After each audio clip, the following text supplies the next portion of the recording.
Hi, I'm Thomas Bridges, I'm Thomas Wright.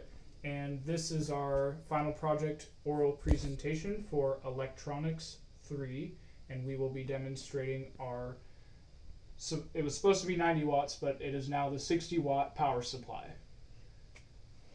So our specifications for this power supply, it delivers anywhere from a minimum of 5 volts up to 30 volts, and it can deliver up to 60 watts. If you try to draw more than 60 watts, the voltage will droop, so it does max out at 60 watts.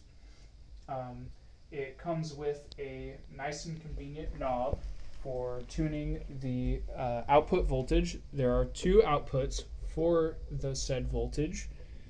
They both produce the same voltage, which is read here off the analog voltmeter for the convenience of the user.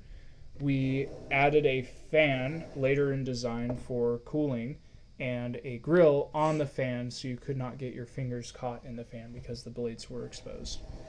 We have also, and for the output plugs, they are very standard banana plug connectors, and so you can just plug them right in, and they're also spaced just right for those weird dual plugs that people like to use sometimes.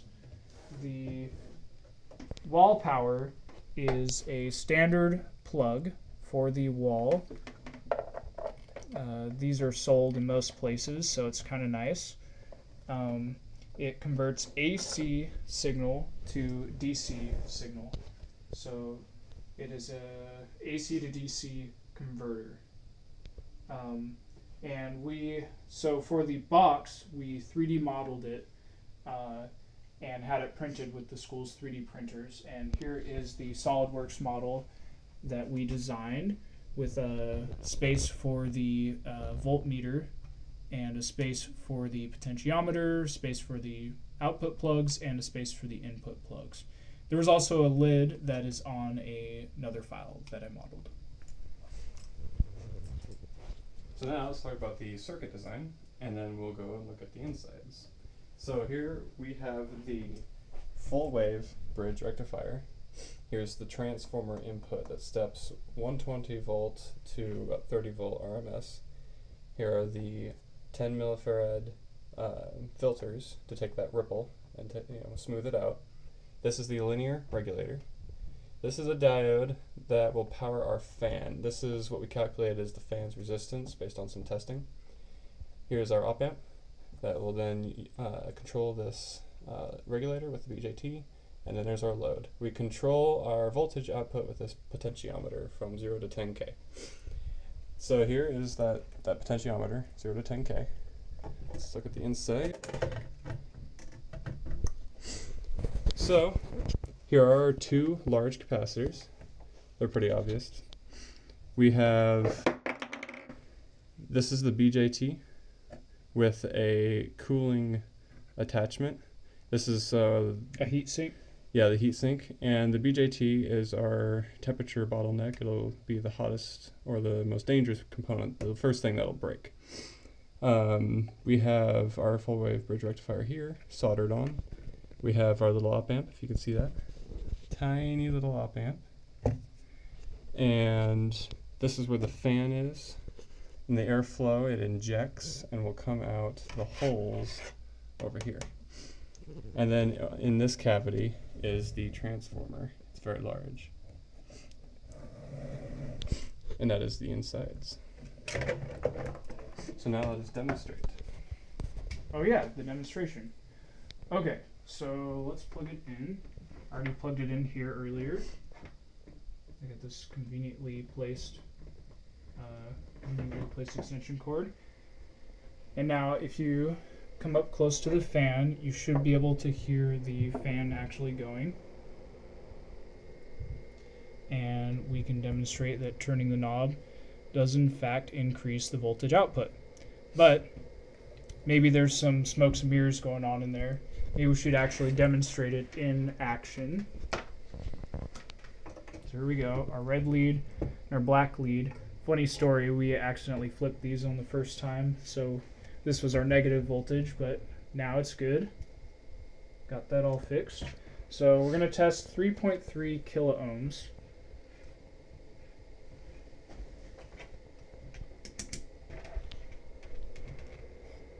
All right, and we can check it on the voltmeter to make sure. Okay, Thomas, you want to turn the voltage up?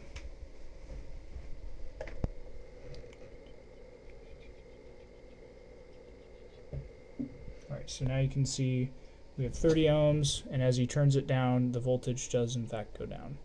So we can get linear voltage output. Now that's a high resistance, so it's not dissipating much power, but if we go over here to this nice little contraption, I can disconnect this, the voltage is down, that's good.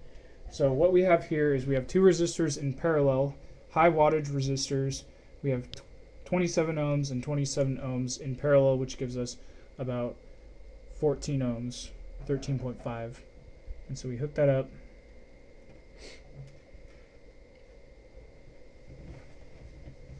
And now I'll measure on the output. Let me flip these real quick. Okay, and now we can turn it up and see that our voltage goes up. Nice. And now we are maxed out. And so this is a little bit higher power dissipation than our supply can handle. Our power supply goes up to 60 watts. This is probably maybe 65 watts or something that the resistors would like. And so the voltage is drooping a little bit, which is good. That's better than just pushing more wattage and overdoing our components. So the voltage droops as you try to go over your output. And these guys are starting to get kind of toasty. Let me get closer to the resistor so I can prove that it is actually putting this voltage across the resistor. Yes, it is. We can measure the current too. Actually, no, we can't measure the current, so that's okay. We don't have the proper probes for that right now. But anyway, it does put the voltage on the resistors. So one last thing that I would like to demonstrate is actually powering a digital circuit that I built. And you turn this down, that was good. Okay, so I'm going to grab that. This was my final project for digital electronics, an oven timer, or just a regular timer. And so, yes, got that hooked up to minus. This hooked up to plus. And there you go. Let me reset this. Okay, set it for whatever. Hit start, and now it's counting down. So this is this circuit draws 500 milliamps, which is kind of high power for digital electronics, but it really has to have the 5 volts. So it works perfect for discrete designs like this, and it works out perfectly. You want to talk about the cooling? So the device, the BJT will be the thermal bottleneck, the whole device. When we initially built it and ran it, the BJT heated to 150 Celsius and took some damage. We then applied the cooling with the fan with the same BJT, and the system worked fine, and that's actually the same BJT we're using now, and it tops out at 60 watts. If we use a new BJT, it will heat up again, and we will need superior cooling to be able to do the 90 watts like we originally planned. Better cooling. And a new BJT. Yeah, a new BJT. One was damaged. So this BJT is broken and it's specialized for this task right now. Yep. Superior cooling would be probably larger fan or faster fan. Right now it's not running on 12 volts, even though it's a 12 volt fan. It's up to 10 volts, I think. 10 volts, so it could be a little faster. I don't know, that fan might be enough to cool it at max, but we would have to test it. We would have to test it. We aren't sure. We did test the 60 watts. We tested it for 1 hour, and it was just fine. So it lasted 1 hour, putting out 60 watts, no issues. Mm-hmm. Yep. Although something interesting happened at the transformer, where it got fairly warm, not hot though, and it arced across one of its leads, and so it just needed some gentle cooling to prevent that, and then it's fine. Yeah. So possible improvements for the circuit. I would make the holes a little larger in the 3D printed model because I made the holes just the right size for the objects that needed to slide into them. And for holes and things sliding into holes, you need to make them slightly bigger than the size that they need to be. So that's what I would do next time. Basically, we were widening all the holes. Also, we didn't think that we would need a fan, so that was after we did the print, and so we had to cut this whole wall out. And so next time I would design that with the fan in mind. We also had to drill in holes on this side for the fan output. I would also put that in the design. Maybe I would also put the panel coming out this way instead of being on the floor, and that way we can just bring the panel down and get to everything in there and not have to do this weird semi-truck engine thing where that sort of thing.